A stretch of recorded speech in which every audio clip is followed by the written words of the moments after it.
Hello, how are y'all doing? Y'all ready to get random again? Alright, today this is Thursday. So, what I would like to do on Thursdays is talk about a little bit of some DIY tips, some tool reviews, and basically anything that'll help you get ahead about improving around your house. Now, what I have in front of me, if you can't see, this is going to be a list of tools that I personally like carrying around. Now, as I told y'all in my intro video, I am an electrician, and these tools right here is pretty much what I'm always going to be carrying around with me. They're pretty much essential. So, starting with the, I guess you would say the most common tool would be a screwdriver. Now, if you look right here, this screwdriver is a combination screwdriver. This screwdriver it's a 4-in-1 feature. It has a flat head and a Phillips head on the end. And then switch it over. It has a smaller flathead and Phillips head on this end. Now this can also be used another way. You can also use this end as a nut driver. This is going to be roughly around a 5/16. There's other combination screwdrivers that can actually convert down to a 1/4-inch nut driver, and they are very handy whenever you're putting together a whole lot of appliances. Now there's a lot of different types of ideas about screwdrivers. A lot of people like having a separate Phillips head and a separate flathead to use whatever they want to use. But I highly recommend a combination screwdriver because it's less tools you have to carry around.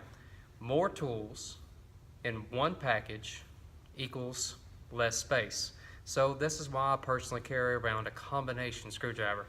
The next tool that I highly recommend, especially if you want to do any type of electrical work, will have to be, of course, a wire stripper. Now, there are a whole lot of different type of wire strippers out on the market, but I highly recommend a wire stripper like this. And if you can see real close, you have several different types of slots available. I recommend this type because mainly you can strip all the way down to telephone wire and all the way up to a 10-gauge wire that you would be using in order to hook up like dryers, electric hot water heaters. This is going to be the most essential thing you're going to need as an electrician when it comes to actually installing the wires. Now, a lot of people, they recommend using a knife. I don't use a knife that much unless I'm using some larger gauge wires. But this right here is pretty much going to get the job done regardless of the wires from 22 gauge all the way down to 10 gauge solid wire. And this is the type I highly recommend. The next type of tool, of course, that you're going to have in order to make splices is your lineman pliers. A lot of people around here in Mississippi call them Kleins. Also side cutters because of the little cutters right there on the side. Now this right here is going to be able to cut your larger gauge wires a little bit easier, and also to make your twist. In order to terminate your wires, put a wire nut on.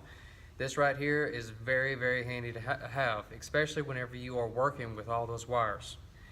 The next one, this isn't a must, but this is something I personally love carrying because of those little tight spots, those little hard to reach areas, and plus it also acts as a wire cutter.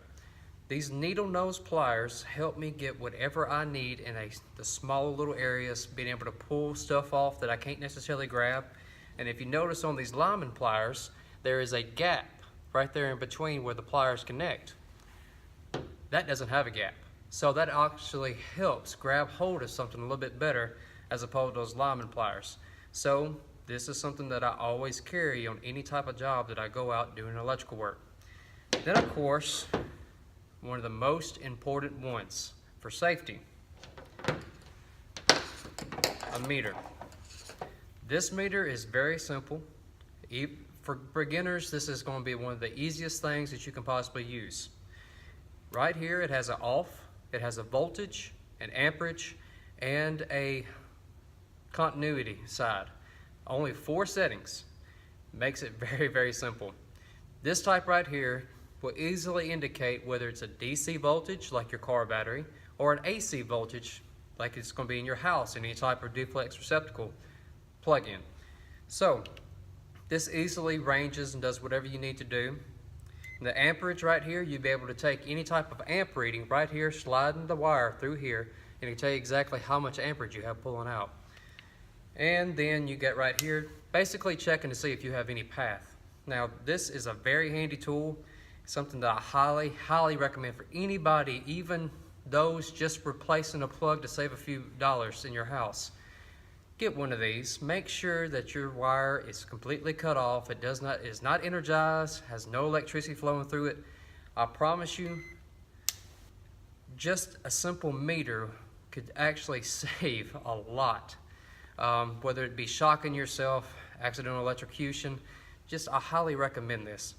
So these 5 tools right here, like I said, I personally carry.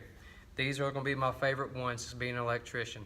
So with that being said, I'm going to go ahead and wrap up this video. So y'all continue to be random.